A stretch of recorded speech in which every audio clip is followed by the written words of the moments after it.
Hello you, and welcome to some kind of Fox content, or should I say kind of spooky content, because we are soldiering on with Spooky Month here on the channel. Now, speaking of said Spooky Month and the horrors that it entails, so far in the channel we have done some horror visual novels, we have done some jump scary games, we have done some psychological horrors, we have done survival horrors, and we've played a little bit of just plain old traditional horror. For this one, however, we are stepping into Lovecraftian horror. Initially, we were supposed to play a game called Conarium. However, if you saw my post yesterday on the channel, that ain't gonna happen. So I had to look out for another game, and I found this called Dagon, I believe it is called, which is also a Lovecraftian horror. So without further ado, hello you, and welcome to Dagon.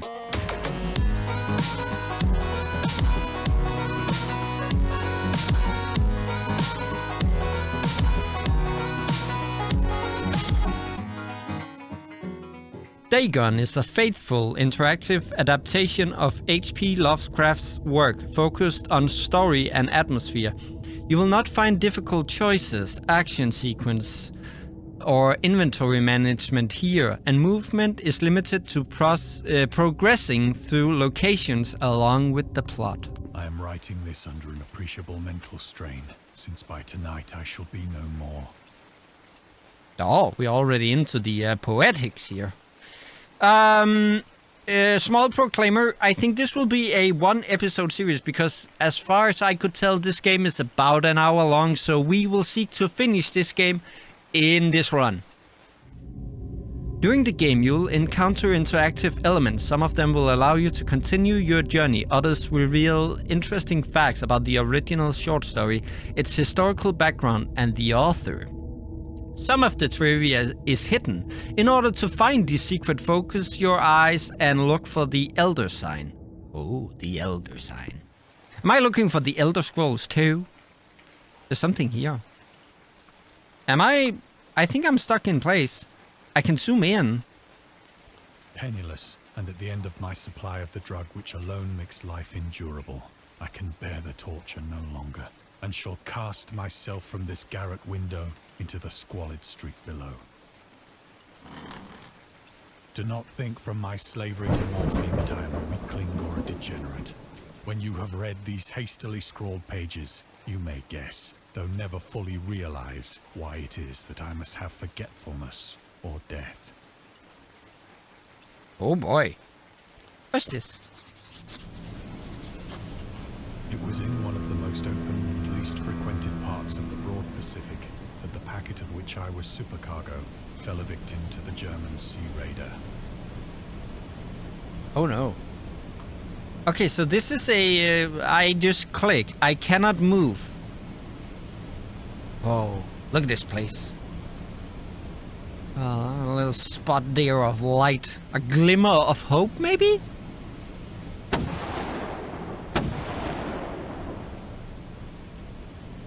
The Great War was then at its very beginning, and the ocean forces of the Hun had not completely sunk to their later degradation, so that our vessel was made a legitimate prize, whilst we of her crew were treated with all the fairness and consideration due us as naval prisoners. Oh, is this during wartime? The Huns. The Huns were Central Asian nomads who established a dominion in Europe and invaded the Roman Empire in the 5th century AD. They were known as brutal, deadly warriors and masters of quick raids who also developed powerful composite bows, lassos, and early siege weapons. During World War I, the British used the word Hun as a synonym for Germans in order to emphasize their brutality. However, the term originated when the German Emperor Wilhelm II gave a speech to his troops on the 27th of July 1900 before they embarked to China. Should you encounter the enemy, he will be defeated. No quarter will be given. Prisoners will not be taken. Whoever falls into your hands is forfeit. I couldn't say that. Just as a thousand years ago, the Huns under their king Attila made a name for themselves, one that even today makes them seem mighty in history and legend. May the name German be affirmed by you in such a way in China that no Chinese will ever again dare to look cross-eyed at a German. The refusal to take prisoners was a clear breach of the laws and customs of war adopted during the First Hague Convention of 1899. You can read the discovered trivia immediately or go back to them later in the main menu. Turn off displaying trivia if you find that feature distracts you from the story. This can be changed anytime in the option. Oh, so they... Oh, with the hidden trivia. So, if I point at the flag, it doesn't give me the ring like this one does. But I clicked on it and it gave us some trivia. Is there other trivia to be had? Maybe about the sea? Cthulhu? Are you out there? Are you able to save me? Free me as a prisoner of war?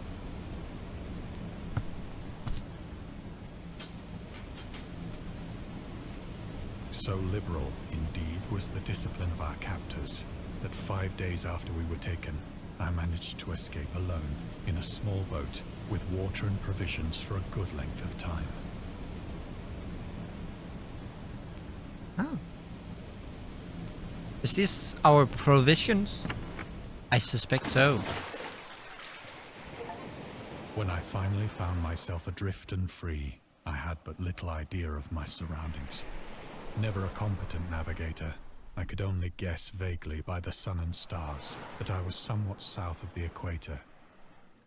Of the longitude, I knew nothing, and no island or coastline was in sight. Okay, sort of a Life of Pi situation here. Whoa! That looks beautiful. With my trusty little lamp here. You can still zoom in. The weather kept fair, and for uncounted days I drifted aimlessly beneath the scorching sun, waiting either for some passing ship or to be cast on the shores of some habitable land.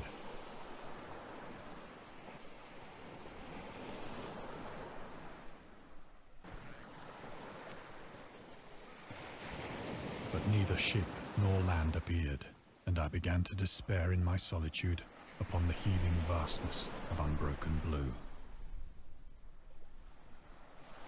The change happened whilst I slept. Uh-oh.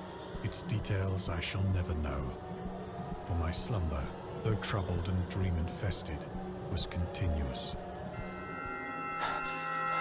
Oh boy, yep. Yep, there we go. There's the Lovecraftian stuff. It's a giant squid.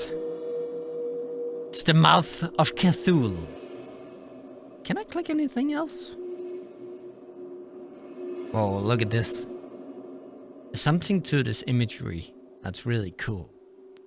When at last I awoke, it was to discover myself half sucked into a slimy expanse of hellish black mire, which extended about me in monotonous undulations as far as I could see, and in which my boat lay grounded some distance away.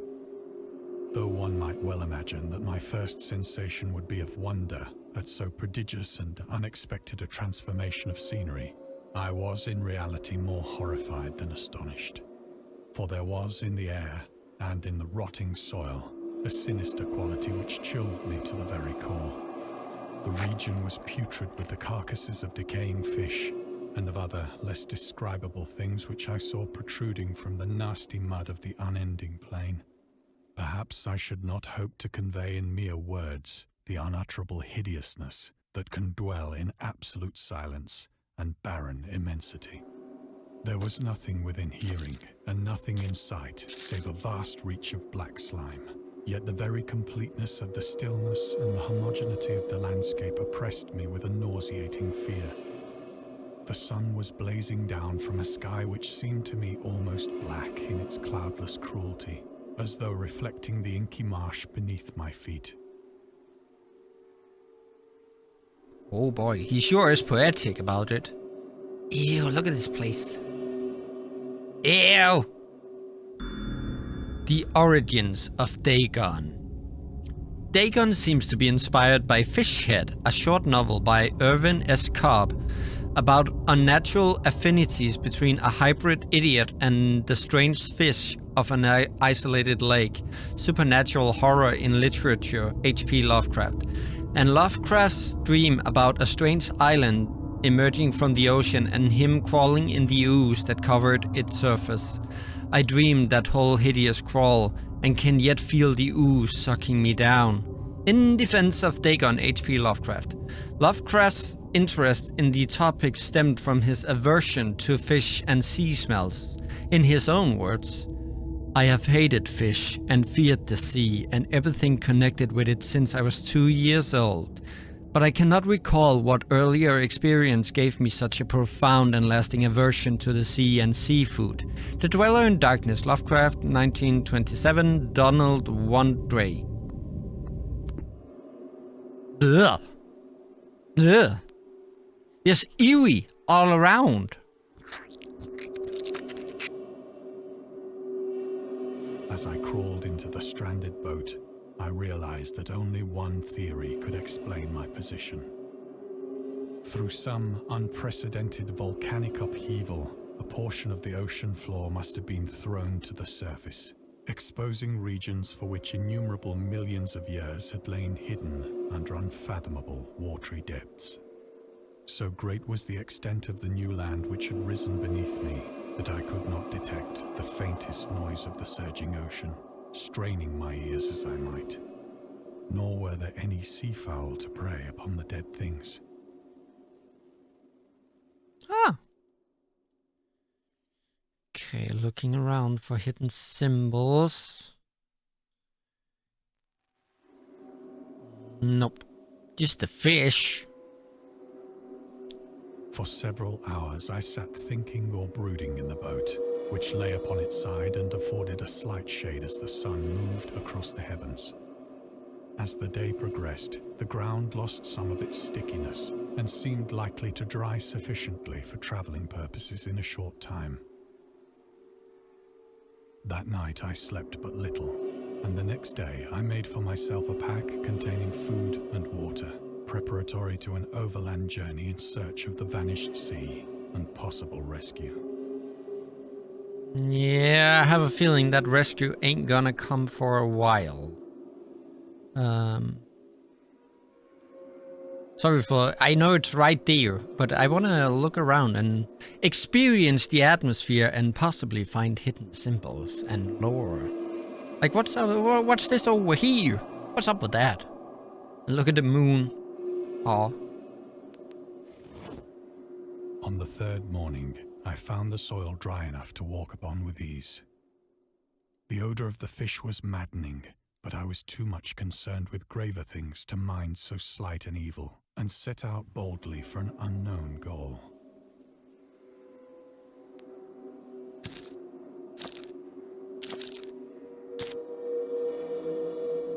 All day I forged steadily westward, guided by a faraway hummock which rose higher than any other elevation on the rolling desert. Ew, look at this thing. Ugh. Oh.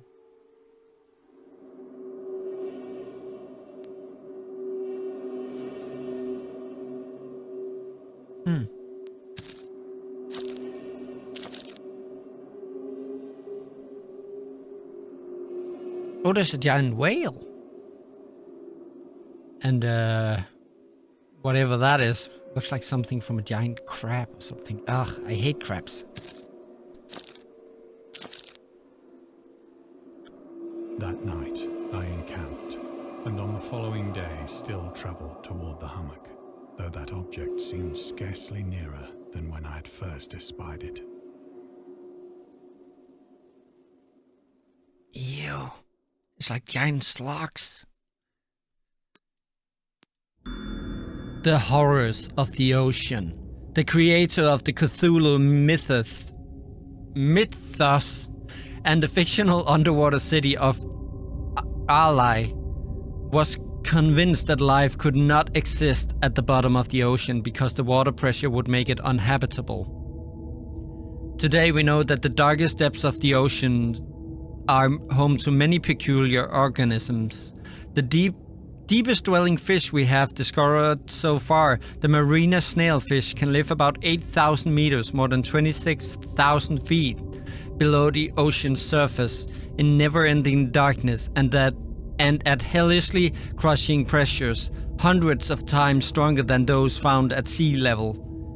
Upon glancing at the modern photos of deep-sea creatures such as the anglerfish, the fangtooth, or the viperfish, and their truly Lovecraftian characteristics, it's hard not to find some irony in this.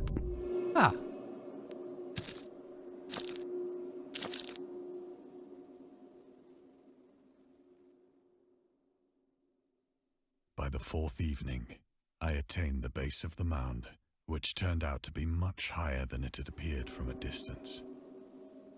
An intervening valley setting it out in sharper relief from the general surface. Too weary to ascend, I slept in the shadow of the hill.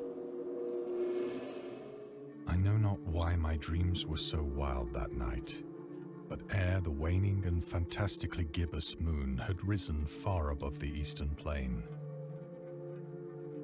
I was awake in a cold perspiration, determined to sleep no more. Such visions as I had experienced were too much for me to endure again, and in the glow of the moon I saw how unwise I had been to travel by day. Without the glare of the parching sun, my journey would have cost me less energy. Indeed, I now felt quite able to perform the ascent which had deterred me at sunset. Picking up my pack, I started for the crest of the eminence. Okay, let's scale the mountain here. Even though it's not really that big. At least it doesn't look like it. It's more like a small hill. I have said that the unbroken monotony of the rolling plain was a source of vague horror to me. But I think my horror was greater when I gained the summit of the mound and looked down the other side into an immeasurable pit or canyon, whose black recesses the moon had not yet soared high enough to illumine. Oh. I felt myself on the edge of the world, peering over the rim into a fathomless chaos of eternal night. Through my terror ran curious reminiscences of Paradise Lost, and of Satan's hideous climb through the unfashioned realms of darkness. As the moon climbed higher in the sky, I began to see that the slopes of the valley were not quite so perpendicular as I had imagined.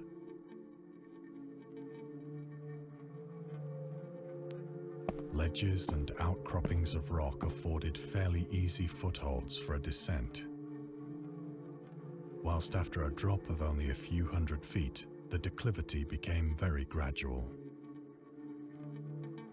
Oh boy, here we go, dropping down.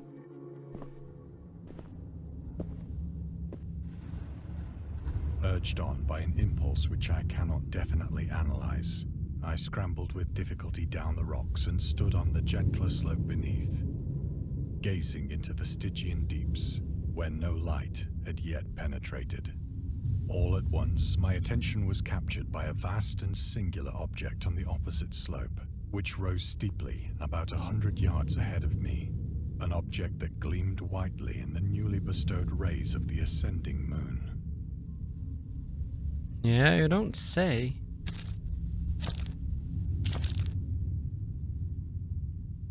That it was merely a gigantic piece of stone, I soon assured myself.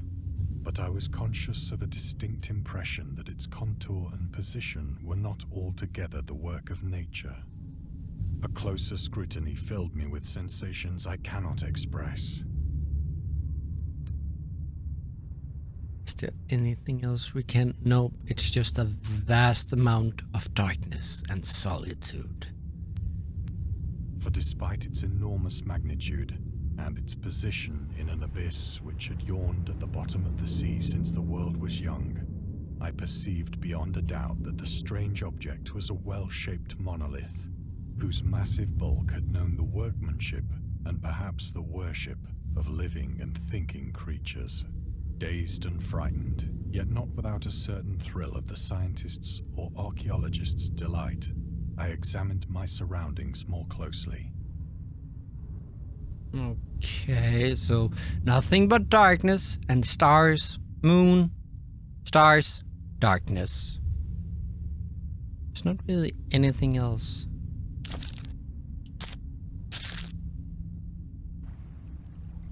The moon, now near the zenith, shone weirdly and vividly above the towering steeps that hemmed in the chasm, and revealed the fact that a far-flung body of water flowed at the bottom, winding out of sight in both directions and almost lapping my feet as I stood on the slope.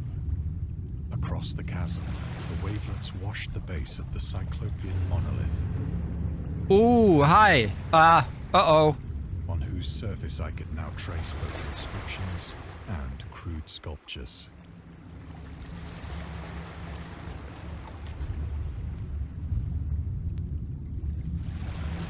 The writing was in a system of hieroglyphics unknown to me and unlike anything I'd ever seen in books. Well, hi, Cthulhu. If I'm correct, that is indeed Cthulhu, right? Ah, that's not good. Consisting for the most part of conventionalized aquatic symbols such as fishes, eels, octopi, crustaceans, mollusks, whales, and the like. Several characters obviously represented marine things which are unknown to the modern world, but whose decomposing forms I had observed on the ocean-risen plain. It was the pictorial carving, however, that did most to hold me spellbound. Yeah, let's look at Cthulhu here. Storytelling methods. Dagon contains many themes and storytelling methods that Lovecraft developed in his later works, such as telling the story through carvings at the Mountains of the Madness, The Nameless City, journals and characters note, The Shadow Out of Time, The Haunter of the Dark, Islands Emerging from the Ocean, The Call of Cthulhu, or fictional beings and deities based on real events and mythologies. Mygo in The Whispers in Darkness. It's also considered the origin of the popular Cthulhu mythos. Some of Lovecraft's other stories also conclude in a manner similar to Dagon, but let's skip the details in order not to spoil the ending. Plainly visible across the intervening water, on account of their enormous size, were an array of bas-reliefs whose subjects would have excited the envy of a Doré. I think that these things were supposed to depict men, at least a certain sort of men, though the creatures were shown disporting like fishes in the waters of some marine grotto, or paying homage at some monolithic shrine which appeared to be under the waves as well. Of their faces and forms I dare not speak in detail, for the mere remembrance makes me grow faint, grotesque beyond the imagination of a Poe or a Bulwer. They were damnably human in general outline, despite webbed hands and feet, shockingly wide and flabby lips, glassy, bulging eyes, and other features less pleasant to recall. Curiously enough, they seem to have been chiseled badly out of proportion with their scenic background. For one of the creatures was shown in the act of killing a whale, represented as but little larger than himself. I remarked, as I say, their grotesqueness and strange size, but in a moment decided that they were merely the imaginary gods of some primitive fishing or seafaring tribe. Some tribe whose last descendant had perished eras before the first ancestor of the Piltdown or Neanderthal man was born. Awestruck at this unexpected glimpse into a past beyond the conception of the most daring anthropologist, I stood musing whilst the moon cast queer reflections on the silent channel before me. Then, suddenly, I saw it. With only a slight churning to mark its rise to the surface, the thing slid into view above the dark waters. Fast, fearless-like and loathsome, It darted like a stupendous monster of nightmares to the monolith, about which it flung its gigantic scaly arms, while it bowed its hideous head and gave vent to certain measured sounds. I think I went mad then.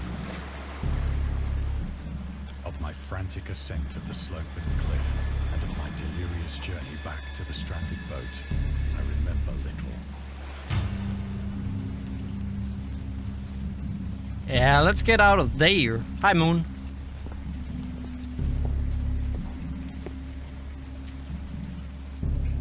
I believe I sang a great deal and laughed oddly when I was unable to sing.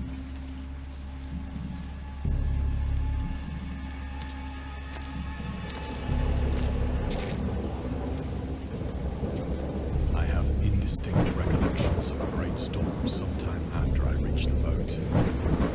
At any rate, I know that I heard pearls of thunder and other tones which nature utters only in her wildest moods.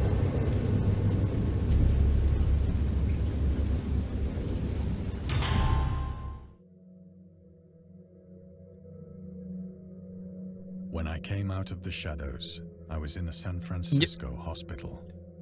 What? Where am I now? I mean, I'm in a San Francisco hospital, but like, that was a change of scenery. Brought thither by the captain of the American ship which had picked up my boat in mid-ocean. In my delirium, I had said much, but found that my words had been given scant attention. Of any land upheaval in the Pacific, my rescuers knew nothing. Nor did I deem it necessary to insist upon a thing which I knew they could not believe. Anything? Oh, did you see that? Look. The atheist. Lovecraft considered himself an atheist, an absolute materialist, which he attributed partly to his early childhood interest in astronomy and science in general. In his own words, I am indeed an absolute materialist so far as actual belief goes, with not a shred of credence in any form of supernaturalism, religion, spiritualism, transcendentalism, metempsychosis, or immortality. All I say is that I think it is damned unlikely that anything like a central cosmic will, a spirit world, or an eternal survival of personality exist. They are the most presumptuous and unjustified of all the guesses which can be made about the universe, and I am not enough of a hair splitter to pretend that I don't regard them as aspirant and negligible moonshine.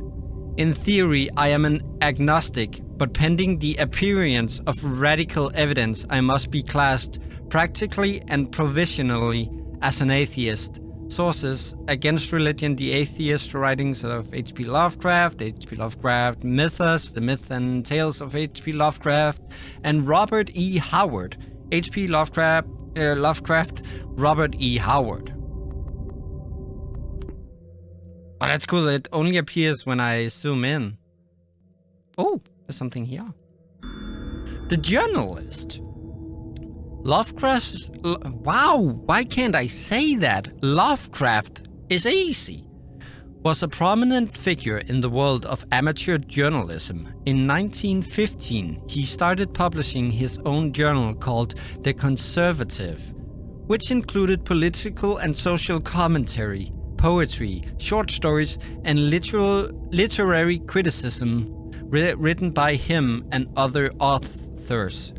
Howard was a skilled wordsmith, but he also took criticism to heart, which resulted in his decision to step away from writing poetry and concentrate on weird fiction again for the first time since his teenage years. Dagon, published in 1919, is one of the short stories written during that period. In this example, excerpts from The Conservative, the master of horror fiction explains his attitude toward warfare and the idea of world peace. Why any sane human being can believe in the possibility of universal peace is more than the Conservative can fathom. Should the entire civilized world agree simultaneously to disarm one or more nations, would undoubtedly retain secret armaments and at the proper time take advantage of their more altruistic and less astute contemporaries in a wild career of conquest against unarmed victims. No country is or ever can be above warfare until the basic impulses of the human animal shall have miraculously changed. Huh. Hello. Am I just walking out of here? A celebrated ethnologist and amused him with peculiar questions regarding the ancient Philistine legend of Dagon, the fish god. Oh, so that's where the name of the game comes from. Look, it's right there. Dagon. So Dagon is a god of the smelly fish. Ugh. Whoa. What a beautiful office. Dagon, or Dagon, was the main deity of the Philistines, worshipped throughout the Middle East as the ancient god of fertility and crops. In Hebrew, the word Dagon was a common noun for grain. The rulers of Akkad, Mesopotamia, chose him as the patron saint of their war conquests. He also appeared as the judge of the dead in an Assyrian poem and an underworld prison warder in one of the Babylonian texts. He is often mistakenly taken for a fish god due to the wrong interpretation of his name, as in Hebrew the word dag means fish. In H.P. Lovecraft's work, Dagon is an underwater deity ruling over the deep ones, a humanoid race with fish traits that resides in the oceans. He is worshipped by a secret cult called the Esoteric Order of Dagon. Try anything. It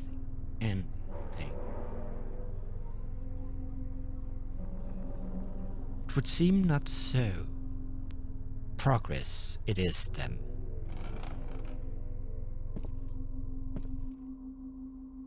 But soon perceiving that he was hopelessly conventional, I did not press my inquiries. August Derleth and the Cthulhu Mythos. August Derleth, sorry if I mispronounced that, was an American writer and anthologist.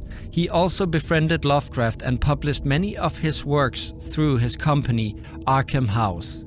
Although he greatly contributed to the popularization of the author's work after his death, he is surrounded by numerous controversies.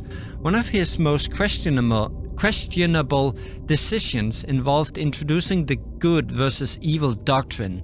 Derleth was a devout Catholic to the Cthulhu mythos, which contrasted with Lovecraft's view of the world and his approach to cosmic horror.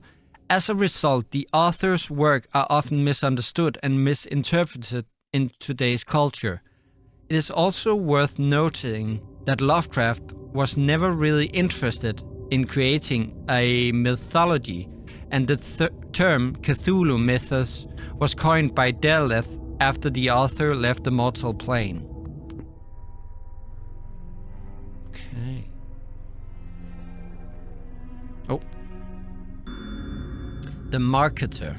Lovecraft's attempt to find a job in 1925 were influenced by advice he received from friends, among others. He started freelancing for a marketing magazine where he would write announcements and commercials. Feel free to judge his copywriting skills for yourself. From an ad for Curtis Woodwork. Curtis Woodwork embraces both the usual structural units and the cleverest contrivances of built-in or permanent furniture such as bookcases, dressers, buffets, and cupboards.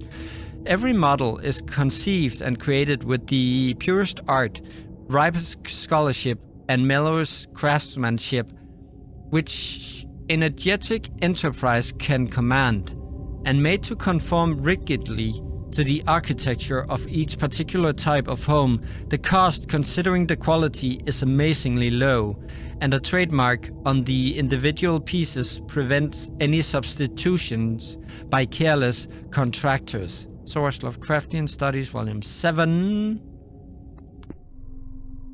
Okie dokie. Hello. Anything else to behold about Lovecraft? Anything? No. Time flies. Tick-tock it goes.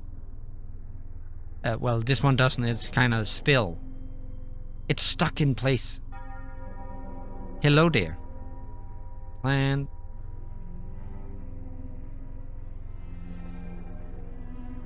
So why did we come over here? There's nothing to... So we just stare at time and then we leave. Yeah.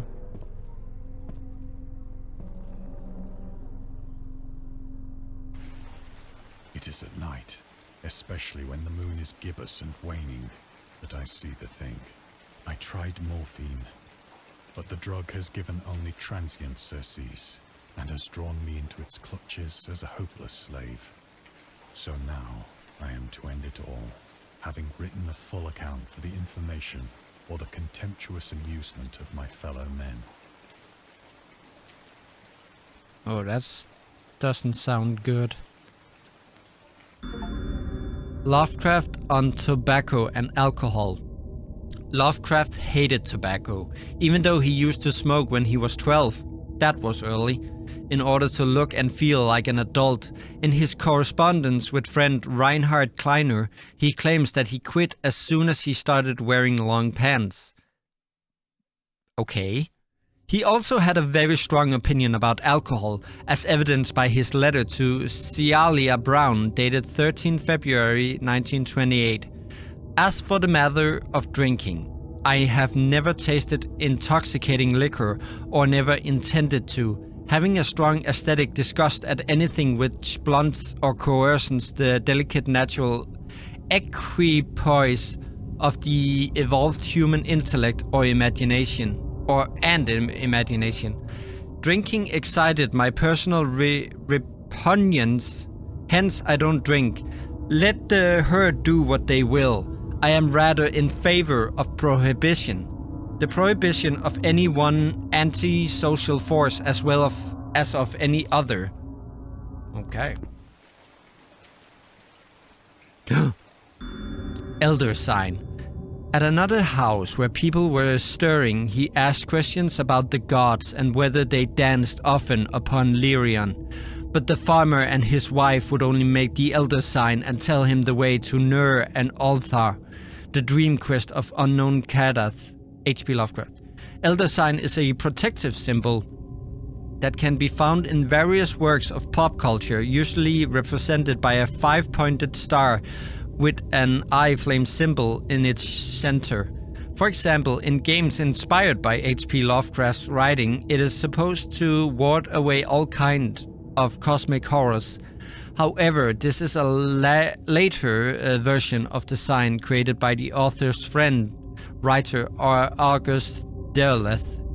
In our game, we have used the original symbol, as designed by Lovecraft, in the form of a six-pointed branch, which he sometimes included in letters to his friends.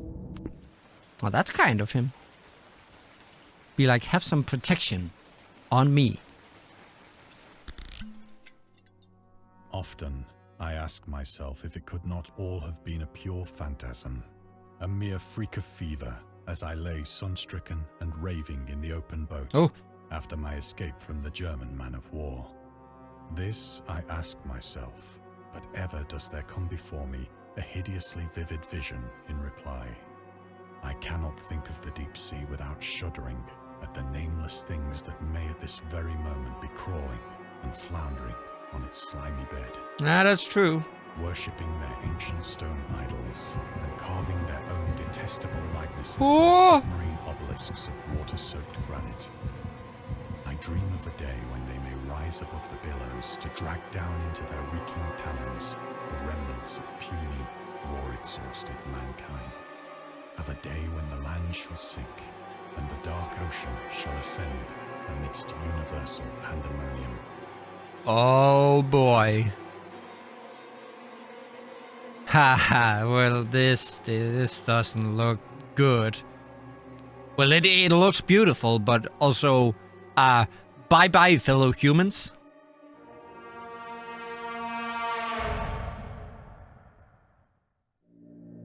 The end is near. I hear a noise at the door, as of some immense slippery body lumbering against it. Oh! Uh-oh. Yeah, that ain't good. This would indeed seem to be the end. Not of the episode, but of the, of my face. Hang on, I hear you knocking on the door, but I'm looking for protection symbols. God knows that I need them right now. Oh well, here we go. It shall not find me. Then you might need to hide and not just stand in the middle of the room. God, that hand!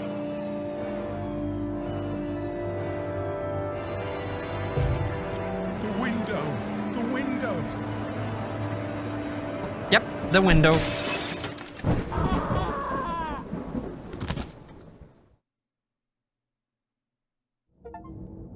Thank you for playing. We hope you enjoyed immersing yourself in our little pool of cosmic horror. We would appreciate it if you took a moment to rate Dagon and check out our other games and DLCs. Oh wow, okay. What a poetic game. Well, that is in the style of H.P. Lovecraft and with the horror scenery, the cosmic horror scenery, I should say. This was a neat little game. I hope you enjoyed it too. So thank you so much for watching, and until that next time, bye!